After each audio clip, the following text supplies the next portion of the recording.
Hi guys, Stephen from Davin European Martial Arts School. I wanted to bring another sword from my collection to you today. This is a Scottish backsword.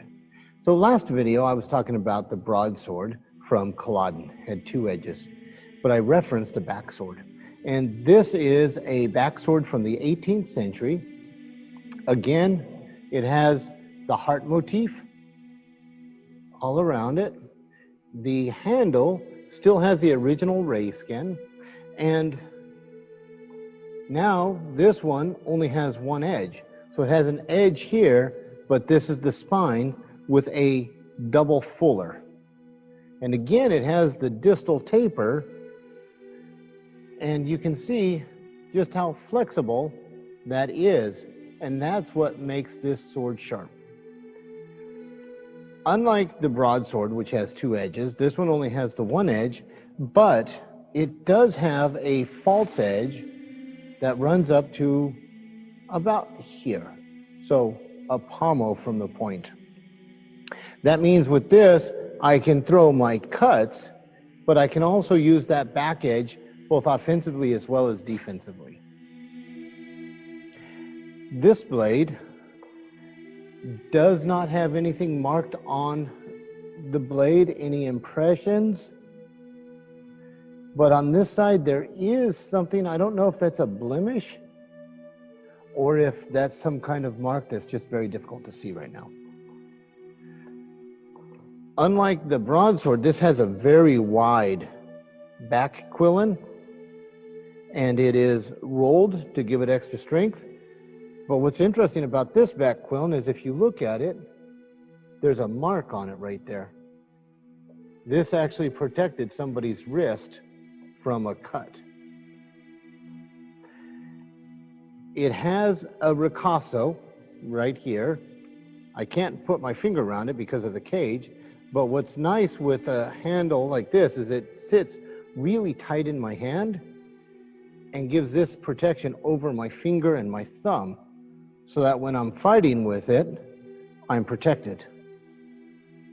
So this is an original 18th century basket-hilted backsword.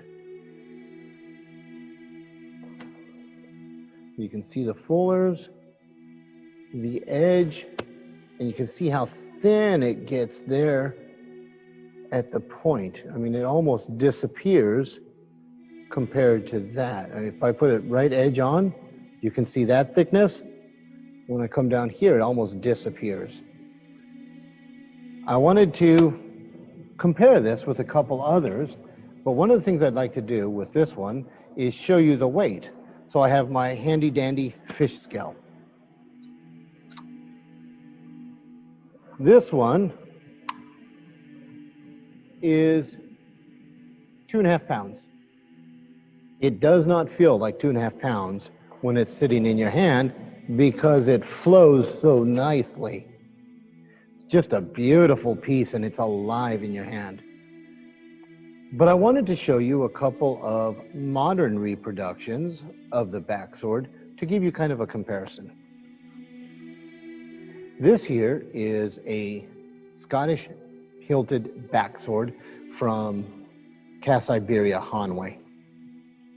It has the same kind of, it has ray skin covered handle. It has a leather basket. It has, like the other one, it has two fullers, although on the original, this bottom fuller doesn't go all the way to the shoulder. This one still has a ricasso, but what's interesting about it is you can see how thick it is there. When you get down here, it's not near as flexible in the blade. It still has some flex, but it's not as flexible, and the back edge on this one is only that wide. Now, I do want to point out that they are not, all swords are not created equal. Historically, they wouldn't all have the same measurements. If you look at the back edge on this one, and then you look at the back edge on this one, there's a distinct difference in the thickness of the blade. The original is 2.5 pounds. 2.5 to 2.54. This one is over 3 pounds. There's a distinct difference in the modern mass production sword, and this is mass production. But I do want to introduce you to another sword. This is a backsword from armor class in Scotland. It has a much thinner spine than the mass production sword. It has a longer false edge. It is closer to a full pommel. And again, at the edge, you can see how that it's a little bit thicker than the original, but it still has quite a bit of flex. But you'll see when I do this on this sword, it flexes more in the middle of the blade. Whereas if I do that to the original sword, it flexes at the tip of the blade. That is the distal taper, and that's going to affect the way the sword moves. This sword from armor class is a model that they call the mortuary, because it's built after the mortuary sword of the 18th century. And it's a basket hilt, but it's kind of like a different branch of the family. This one still has the ricasso. It has double fullers that go down to the false edge. Again, this one doesn't flex at the tip. It still flexes at the middle of the blade. So that tells us that it doesn't have the same kind of distal taper as the original. This one, weight-wise, is right about the same as the original. But even though it has the same weight as the original sword, there is a distinct difference in the distal taper. This one is still light and fast, but it's heavier at the point than the original. So if I swing this one around, it feels to me like it's right about there. That's the center of percussion. That's where the real weight hits, is right about there. So if I swing it and I stop it, you can see how it kind of bounces.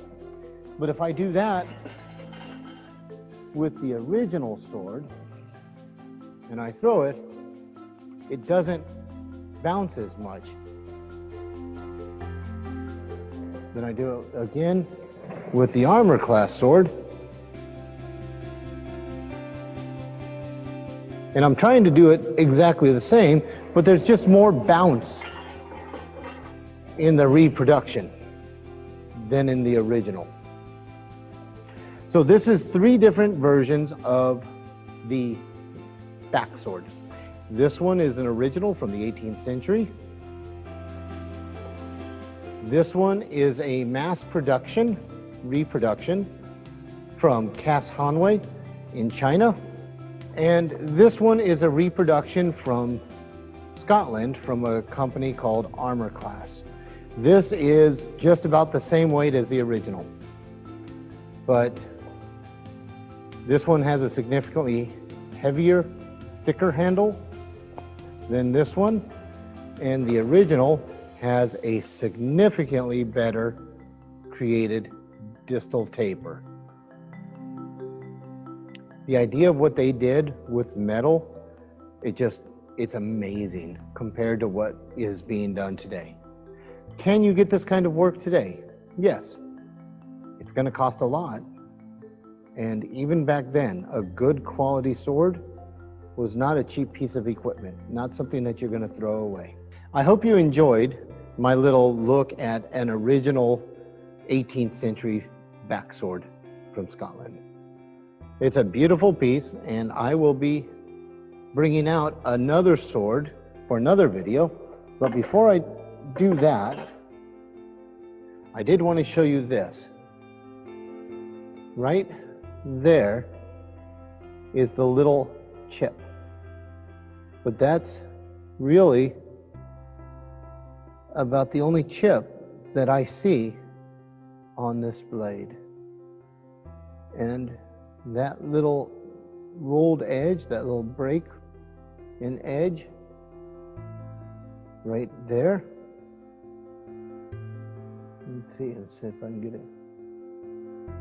There it is. That's really the only damage to this blade. It's just such a beautiful piece. Thanks for joining me today, and I look forward to showing you another sword in the next video.